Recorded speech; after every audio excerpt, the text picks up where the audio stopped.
আমার পেজে একঘেয়েমি রান্নার ভিডিও দেখতে দেখতে যারা বোর হয়ে গেছেন তাদের জন্যই মূলত আজকের এই টক ঝাল মিষ্টি ব্লগ। কারণ আজকে আমার ব্লগে যাদেরকে দেখতে পাবেন তারা এতটাই টক ঝাল মিষ্টিতে ভরপুর, যাদের জন্য আমার জীবনটা আরো সুন্দর হয়ে গেছে বলা যায়। এই দুটো পার্সন সাথে থাকলে আমি আসলেই বুঝতে পারি না আমার সময় কখন কোথা থেকে কিভাবে চলে যায়। আর যারা আমার ব্লগ রেগুলার দেখেন তারা তো এদেরকে চিনেই থাকবেন, আমার ফ্রেন্ড মিতুল আর দিবা। কোনো একটা নিউ জায়গা বা নিউ রেস্টুরেন্ট এক্সপ্লোর করার জন্য সব সময়ই আমরা তিনজন একসঙ্গে যাই। তবে আমাদের সব আউটিং যে খুব বেশি প্রি প্ল্যান করা থাকে তা কিন্তু না।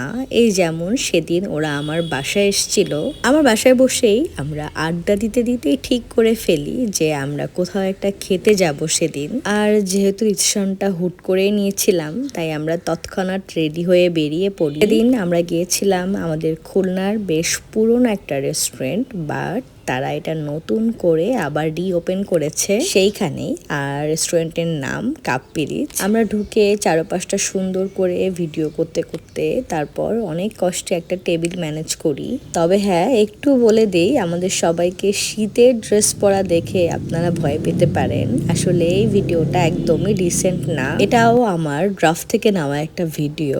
আমরা গিয়েছিলাম ডিসেম্বরের ফার্স্ট উইকে। নিয়ে ওখানে যে চায়ের আইটেম দেখে আমি আমার মাথা স্থির না করতে পেরে তাদের সিগনেচার গুড়ের চা অর্ডার দিয়ে দিই। আর আমার ঢঙ্গি বান্ধবীরা শুরু করে দেয় তাদের ছবি তোলার কাজ। আমাদের ফ্রেন্ডশিপের সব থেকে মেইন ব্যাপার হলো আমাদের ডিসিশন মেকিং। আমরা খুব সুন্দরভাবে তিনজন একসাথে সবকিছু ডিসিশন নিতে পারি। এই যেমন সেদিন ওখানকার খাবার ভালো না লাগায় আমরা ওখানে তেমন আর কিছু না খেয়ে ওখান থেকে মুভ করি অন্য কোথাও যাওয়ার জন্য।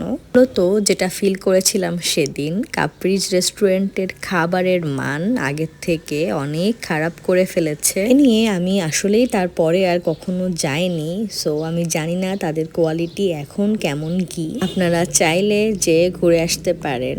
তো আর কি, আমরা কাপ্রিচ থেকে বেরিয়ে আবারও একটু ফেসবুকে স্ক্রল করতে করতে নিউ মার্কেটে গিয়েছিলাম আরও একটা ভাইরাল ফুড ট্রাই করতে। নিউ মার্কেটের 7-Sep এই কর্নারে একটা চিকেন চাপ ভাইরাল হয়েছিল। আর এই চিকেন চাপটার প্রাইস সম্ভবত 80 থেকে 100-র মধ্যে ছিল, আমার আসলেই মনে নেই। তবে হ্যাঁ, এদের টেস্ট 10/10, এত ভালো ছিল। কাপ্রিজে খাওয়া বাজে টেস্টও আমরা ভুলে গিয়েছিলাম। অ্যান্ড দেন ওখান থেকে আমরা খাওয়া দাওয়া শেষ করে বেরিয়ে একটা রিক্সা নিয়ে দিবার কোলের ওপর বিতুলকে বসিয়ে দিয়ে খুলনা শহরের রাতের ভিউ দেখতে দেখতে ওদের দুজনকে বাসায় নামিয়ে দিয়ে তারপর আমি বাসায় চলে আসি। তো এই ছিল আমার একটা ছোট্ট দুষ্টু মিষ্টি ব্লগ। কার কেমন লাগলো অবশ্যই কমেন্ট করে জানাবেন।